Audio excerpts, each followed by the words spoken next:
Ce serait magnifique si les LLM pouvaient résoudre tous les problèmes. Aujourd'hui, un bot, on est capable de créer un collaborateur virtuel sur Teams. Le bot, ce n'est plus la petite fenêtre en bas d'un site.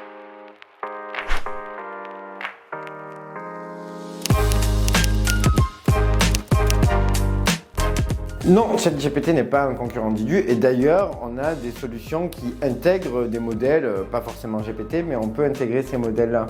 On ne fait pas exactement la même chose. GPT, c'est un modèle d'IA générative qui va permettre de faciliter la mise en place du bot.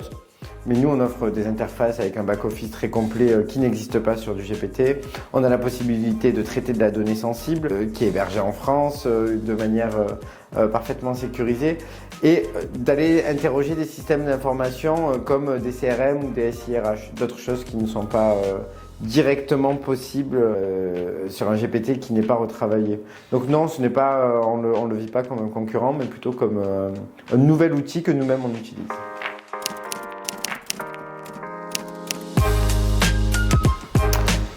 C'est vrai et c'est faux, parce que tout dépend de ce que l'on met dans le terme IA. Il faut au minimum une partie NLP qui est la partie gestion du langage naturel. Donc un chatbot qui n'a pas la capacité de comprendre 1000 formulations différentes a très peu d'intérêt et pas plus intelligent qu'une FAQ basique. Donc pour ça, oui, il faut de l'intelligence artificielle. Mais après, il faut bien distinguer l'intelligence artificielle et donc l'IA conversationnelle de ce qu'on appelle l'IA générative. Ce sont deux choses différentes. Donc il faut de l'IA conversationnelle et la capacité donc de bien comprendre les interlocuteurs. Pour l'IA générative, c'est un plus qui facilite la mise en place, qui peut faciliter le fait de répondre quand on n'avait pas anticipé les réponses au préalable, mais ce n'est pas un indispensable. Un chatbot bien construit qui va interroger des systèmes d'information et qui permet d'aller chercher une facture, d'aller chercher un justificatif ou d'aller chercher un suivi de commande peut très bien satisfaire les utilisateurs finaux sans être basé sur l'IA générative. Même si les bots sont très adaptés à tout ce qui est relation client, c'est aussi très utilisé dans la relation salariée et on a de nombreux cas chez Didu à ce sujet. Aujourd'hui, un bot, on est capable de créer un collaborateur virtuel sur Teams qui va aller chercher de l'information dans du SharePoint, de l'information dans le SIRH et qui va permettre d'avoir quelque chose de très personnalisé, le tout dans un univers sécurisé qui va utiliser le SSO mis en place dans l'entreprise. Les bots sont destinés à toutes les générations et ça va évidemment dépendre du support. On peut les mettre en place dans des messageries du style WhatsApp ou Messenger, mais pas que. Le système sur les sites et sur les apps fonctionne toujours. Mais on a aussi la capacité de travailler l'accessibilité via la voix. Et donc ça, la voix, ça permet une accessibilité à la fois pour des personnes plus âgées ou des personnes en situation de handicap, mais aussi pour la génération Z qui, comme on le sait, fonctionne beaucoup plus avec la voix qu'avec l'écrit aujourd'hui. Non, heureusement, un chatbot ne sait pas répondre qu'à des questions simples et il est capable même de traiter des demandes assez complexes. Tout va dépendre de s'il est interconnecté à l'écosystème de l'entreprise et à quel point on va vouloir personnaliser la relation client. Donc un bot qui est intégré et connecté au CRM, qui est capable d'aller chercher des documents dans du SharePoint, qui va pouvoir être connecté à un système de livraison de colis et de suivi de commandes, va apporter des réponses qui sont à la base jugées assez complexes.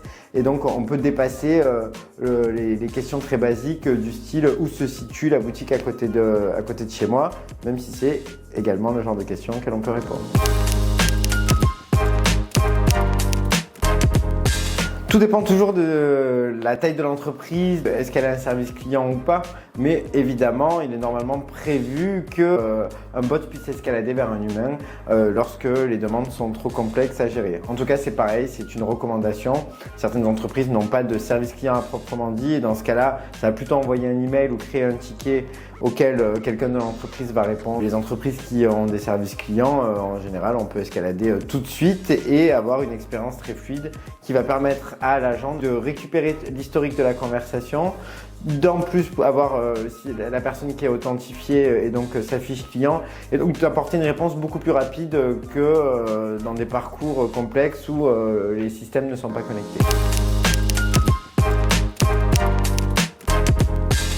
Tout dépend de comment a été paramétré le bot. C'est en effet possible parce qu'il a été pensé pour être une simple FAQ un petit peu plus élaborée par exemple.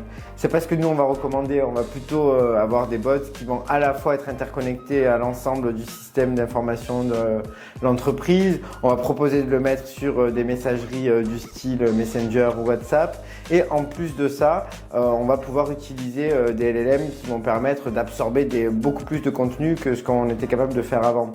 Donc, il est quand même de plus en plus rare d'avoir des bots qui ne sont pas intelligents, entre guillemets.